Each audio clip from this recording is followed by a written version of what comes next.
welcome to my vlog. And for today's video ay may papakita ko sa inyo. So karamihan sa inyo ay alam ni din ito.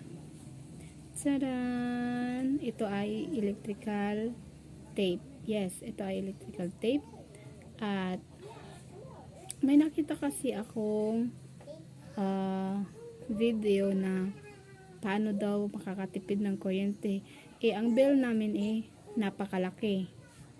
Naabot siya ng 700 plus yung binabayaran namin monthly. So, ito daw ay nakakabawas ng kuryente. Yung bill ba? Yung sa bill, nakakabawas daw.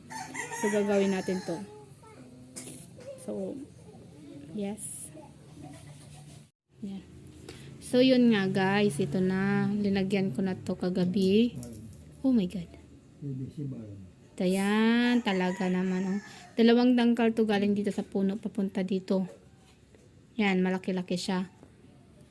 Na yung pinakita ko sa inyo yung sa ref yun. Doon sa ref. Ito naman yung sa aming linagyan ko na din sa aming washing machine. Kasi yung laki talaga ng konsumo namin pagkada buwan laki ng binabayaran namin. So titingnan ko kung magiging kalahati. Kasi doon sa napanood ko naging kalahati yung binabayaran nila. So ganito din ginawa ko. Titingnan ko. So ganito guys ang ginagawa nila. Doon sa aking napanood ganito. Let me show you how.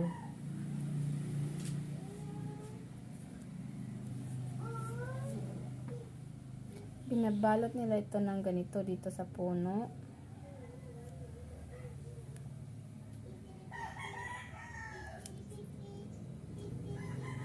Papunta dito sa kunti na lang kasi pinanglagyan ko na yung ibang namin. Ilang. Ayan.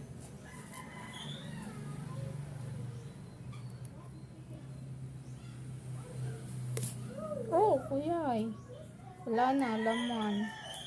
Hindi na nakaabot. Hindi na naabutan. Kunti na lang.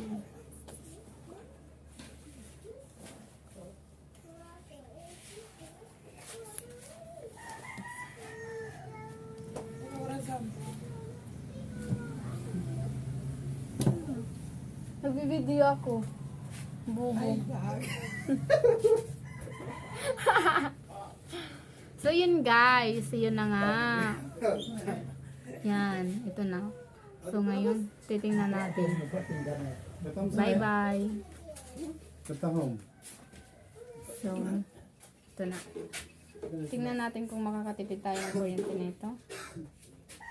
So after a month ay i-update ko kayo kapag lumit na yung bill namin. So, thank you for watching. Goodbye.